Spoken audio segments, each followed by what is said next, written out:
part 2 nga laag sa Abha. Sakay gihapon sa tour bus padulong sa Strawberry Farm. So nailan lagi namo nga padulong nami ug hapit nami sa among destination kay nakita na mo makag 5 na lang abot naglangit.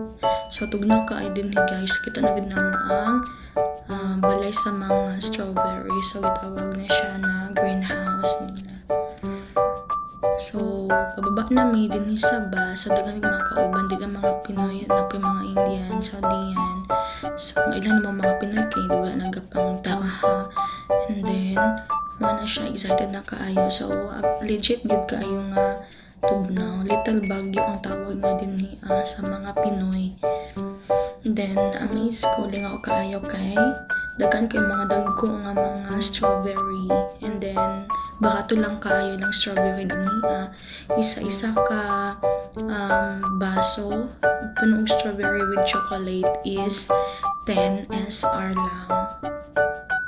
So lami ang strawberry butangan og chocolate. And then dinaan na naging mga strawberry plants.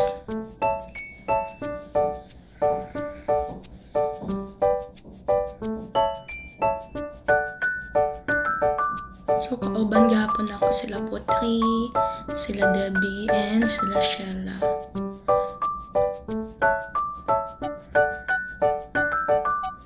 So nalingaw gyud magkauna ng strawberry. Naman ako ang friend na Indonesian.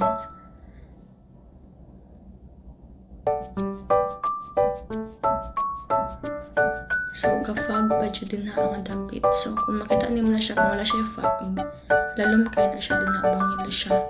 Kaya namin sa tuktok sa bukid.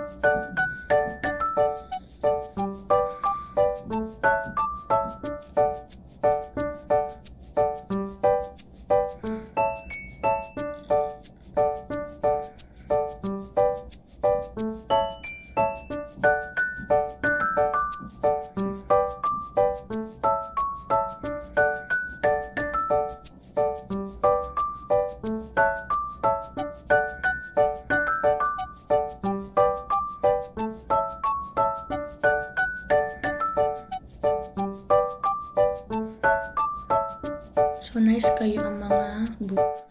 So padulong lipod mi sa mga third destination dito sa Highland. Thank you guys for watching.